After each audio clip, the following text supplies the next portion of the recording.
that China might be the only world economy to come out of 2020 with growth points to something obscene that has been able to go on this year. Communist China has had a very bad 2020 in PR terms. At the very beginning of 2020, the Chinese sparked a virus. We don't know exactly how it came about yet. That virus has now spread across the globe, of course, and it's caused every single economy in the world to go into this appalling recession. And the only country coming out of 2020 with growth, as it happens, is China. It then had the whole world seeing the repression of the people of Hong Kong. And now at the very end of 2020, there have been warnings from some of the foremost military and intelligence officials in the UK that China has been involved in hacking, in espionage, and even honey traps in a way that will bring to mind to many people the very worst excesses of the Cold War.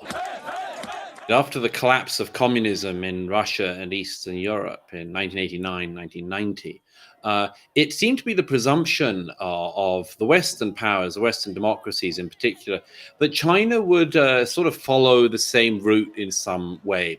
And that expectation, that presumption, turned out to be flat out wrong. China certainly became rich, but it didn't become free. And we see that China can do a form of capitalism without having to give freedom or any basic rights, including the right to any say in their governance, of the citizenry of that country. Because the coronavirus has really pulled the world's attention onto what's happening in China, it means that lots of stories that just haven't had enough play in recent years have got the attention now that they deserve. The way in which the Communist Party of China has bought up influence in the West, in countries like Great Britain, often quite cheaply, bought up influence at our universities, for instance. The appalling human rights abuses within China. The fact is that for years we've known that the Chinese Communist Party has been leading, for instance, an extraordinarily repressive crackdown on the Uyghur people. There are now an estimated, perhaps up to 1 million people, Uyghur Muslims, in effectively concentration prison camps in China. But it's only that this year, now that people are starting to pay attention to China, that there is more of the watchfulness, of the concern that should have been expressed a very long time ago. There's been a number of scandals going on in the US. There's an ongoing scandal that's been covered by some of the media, ignored by others, about Hunter Biden, the son of the next president of the United States, and his business interests in China. And then on top of that is a real old school scandal.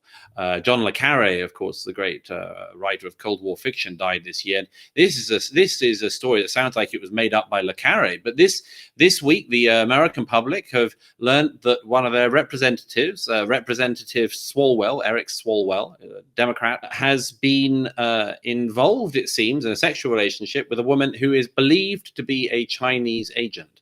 And this has led experts in the UK, in Parliament, and in the intelligence world to warn that this Cold War tactic, the honey trap, as it's called, is actually going on, has clearly gone on in America. We're warned it's going on or could go on in the UK.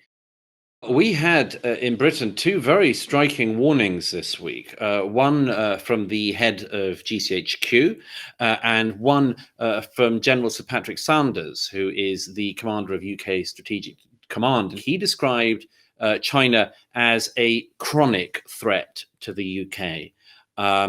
As I say, General Sanders and the head of GCHQ talked about the hacking that's been going on this year. This is very important for us in the general public to know because, you know, as I say again, this is a year in which this virus spilt out of China with extraordinary lack of care at the very best on the part of the Chinese government.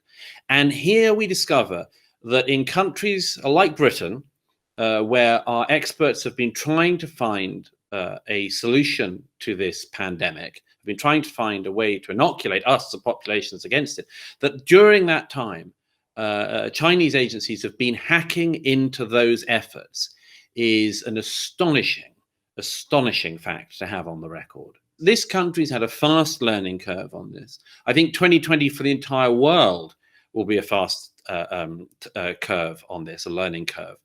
And in a way, it comes down to this fact I mentioned, that China might be the only world economy to come out of 2020 with growth. Points to something obscene that has been able to go on this year. And it's high time the world's attention was paid to the Communist Party and what it has been doing.